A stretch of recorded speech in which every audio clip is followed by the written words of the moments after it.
Aku mengulet saat terbangun di pagi hari. Tidur nyenyak sekali malam ini. Aku tidur di apartemen Arfi. Dia yang memintaku karena aku lelah berdebat dengannya. Aku putuskan untuk mengikuti kemauannya. Tapi sepertinya dia tidak tidur bersamaku malam tadi. Aku mendengar suara pintu luar ditutup dan dikunci sebelum aku benar-benar ke alam mimpi.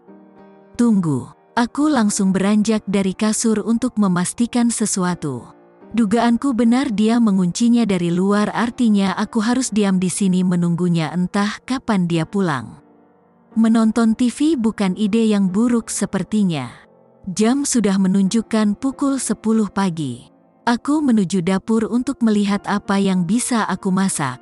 Sial, ini seperti penjara, kulkasnya hanya berisi minuman soda tanpa ada makanan apapun, bahkan mie instan pun tidak ada. Dia ini makhluk macam apa sih? Craig. Sedang apa kau? Aku terkejut, baru saja aku mendengar suara pintu, dan dia kini sudah berada di ambang pintu dapur. Aku sedang mencari bahan makanan. Ada yang bisa ku masak? Arfi hanya menatapku datar. Kenapa dia? Apa aku terlihat aneh? Oh my, aku masih mengenakan piyama tipis dan aku tidak menggunakan pakaian dalam. Mandilah, ganti bajumu, kita cari makan di luar, ucapnya sambil berbalik meninggalkanku. Disinilah kami, bukan sebuah restoran mewah memang. Makanannya pun masakan tradisional. Arfi bilang dia berjiwa cinta tanah air, entahlah dia yang terlaku cinta tanah air, atau dia pelit.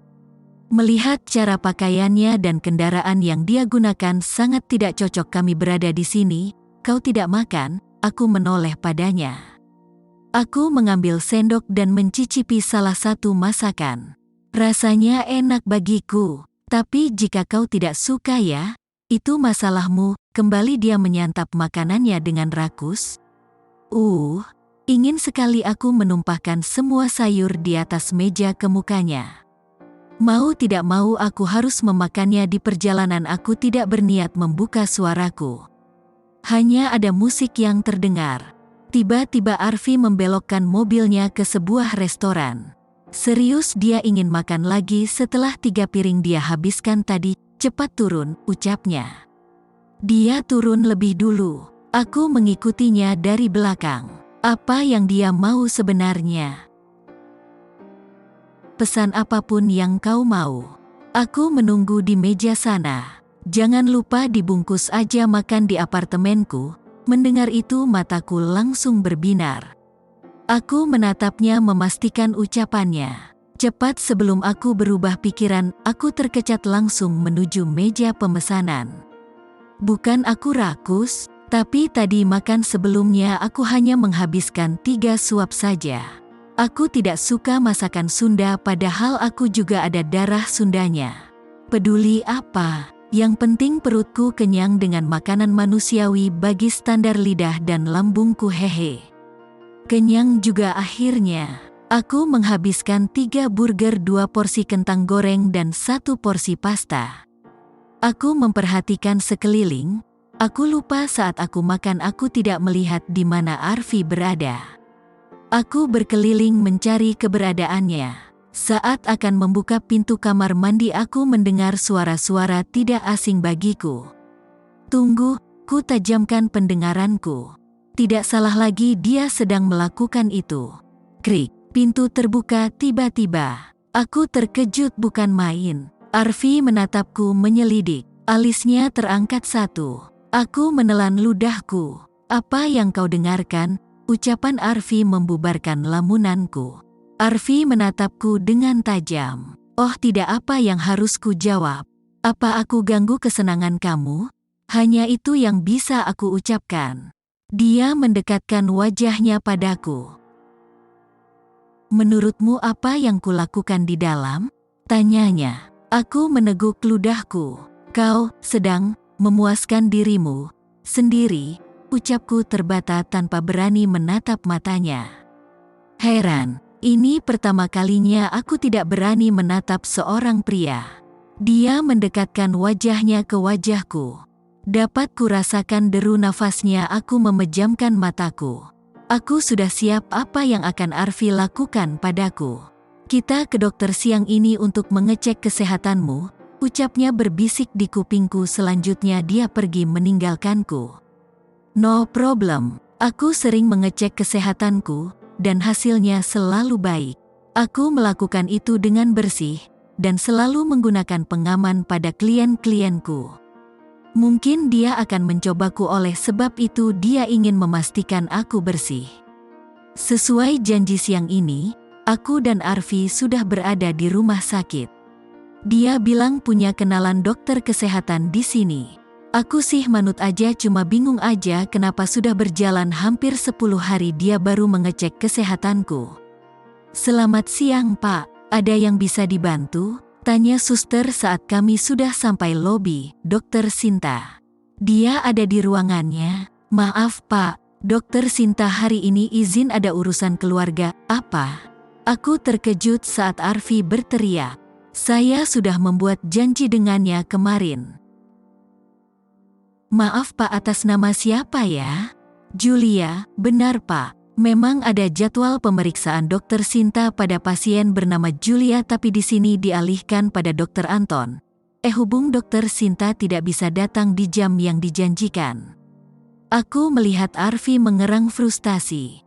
Aku mengusap pundaknya, dia menatapku. Sebisa mungkin aku berusaha memberinya ketenangan. Di-cancel aja, ucap Arfi langsung menarikku keluar rumah sakit. Dia menghubungi seseorang. Di mana kau? Aku sudah datang hari ini di jam yang kita janjikan kemarin. Apa kau pikir aku rela dia disentuh pria lain lagi? Aku menghubungimu agar kau bisa memeriksanya karena kau dan dia sama-sama wanita. Aku menoleh cepat ke arah Arfi. Apa yang dikatakannya benar? Aku tidak percaya jika tidak mendengar langsung. Aku tidak lagi mendengar ucapan Arfi dengan seseorang di sana.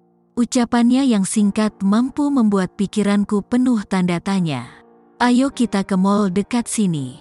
Kita beli pakaian untukmu. Selain itu ada yang ingin aku bicarakan. Arfi menarik tanganku. Dia menggandeng tanganku sepanjang perjalanan. Dia ini apa-apaan sih? Di dalam perjalanan aku masih disibukkan dengan pikiranku. Memikirkan apa yang Arfi ucapkan pada temannya beberapa waktu lalu. Apa maksudnya dengan tidak membiarkanku disentuh oleh lelaki lain? Inikah alasannya menebusku dari Pak Theo malam itu? Tapi kenapa? Gak usah lirik-lirik begitu. Aku terkesiap dan mengalihkan pandanganku ke depan. Sebisa mungkin menutupi kegugupanku yang tertangkap basah sedang memperhatikan wajah sampingnya. Kita sampai. Cepat turun. Aku segera turun dari mobil dan mengikuti langkahnya. Di dalam mall Arfi langsung mengajakku ke toko baju. Dengar, kau beli pakaian untuk di rumah dan untuk berpergian. Pilih pakaian yang tertutup, jangan yang kurang bahan. Aku menunggu di sana. Dia menunjuk spot di mana para pria menunggu para wanita berbelanja. Aku menganggukkan kepala dan melangkah masuk ke dalam. Setelah beberapa potong pakaian rumahan dan untuk berpergian, aku ke meja kasir. Semua jadi 14.700.000. Aku membelalakkan mata. Aku harus bayar dengan apa? Aku menoleh ke belakang mencari keberadaan si empunya titah. Dia menghilang kemana? Lalu siapa yang akan membayar ini? Melihat gelagat tidak beres padaku, segera aku memutar otak. Maaf Mbak, di sini toilet di mana ya? Mbak, keluar lalu belok kanan lurus, di pojok itu toiletnya Mbak. Tanpa berkata lagi aku langsung ngibrit. Sebenarnya tujuanku bukan toilet melainkan untuk melarikan diri dari Mbak kasir. Arfi, sialan, dia yang menyuruhku belanja tapi dia yang pergi. Memang dia tidak bilang akan membayar semua belanjaanku, tapi kan itu perintah dia. Dengan lesu aku berjalan sendiri menuju rumahku. Mungkin ini perpisahanku dengan Arfi. Si pria nyebelin yang rela membuang uangnya hanya untuk hal-hal aneh. Tin-tin, aku menoleh ke belakang sebuah mobil sedan menuju ke arahku. Tidak, aku belum siap untuk ditawar. Aku melepaskan hesku dan bersiap lari. Tetapi mobil itu tetap mengikutiku, kini malah mengklakson lebih keras. Aku berusaha menengok ke belakang, seketika ku hentikan lariku. Aku berbalik dan mobil itu sudah ada di sampingku. Kau gila ya, lari-lari malam-malam begini kayak banci saat dirazia aja, semprotnya padaku. Sialan, aku dibilang banci, aku kan cantik begini. Cepat masuk, bentaknya. Aku langsung menuju pintu samping kemudi. Tadi kau kemana bodoh? Kamu yang bodoh, aku ditinggal sendiri. Kamu sengaja ya bikin malu aku? Aku tadi ke toilet. Saat kembali aku mencarimu dan kau gak ada. Kasir bilang kau ke toilet, aku diam mendengar penjelasannya. Harusnya aku menghubunginya dulu. Julia bodoh. Kau lapar? Tanyanya. Tidak sama sekali, jawabku. Jika aku jawab lapar, maka dia akan mengajakku ke tempat makan yang tidak sama sekali aku sukai masakannya. Kriuk. Perutmu tidak bisa mengikuti lidahmu. Memalukan sekali. Kenapa keadaan mobil sunyi jadi terdengarkan suara perutku? Berlari beberapa meter saja sudah lapar lagi, dasar payah. Aku tidak lapar. Aku ingin diet, ucapku. Aku tidak akan mengajakmu makan ke tempat yang menunya kau tidak sukai. Kau mau makan di mana? Baik, sekarang aku lapar. Dia ada benarnya, lidahku ingin diet tapi perutku tidak bisa. Kita ke steak 41, aku ingin makan daging. Arfi mengangguk kepala. Sungguh, dia tidak berdebat seperti beberapa hari lalu saat aku menentukan sesuatu. Oh, ini baru manis. Senyumku mengembang membayangkan sebuah beef steak masuk ke tenggorokanku. Tapi tunggu, aku harus memastikan sesuatu. Tapi kamu yang bayar, ucapku. Arfi hanya menoleh padaku sekilas. Kau yang menentukan, kau yang bayarlah, jawabnya dengan sangat enteng. Gusti gelombang nampol orang sekali boleh gak sih?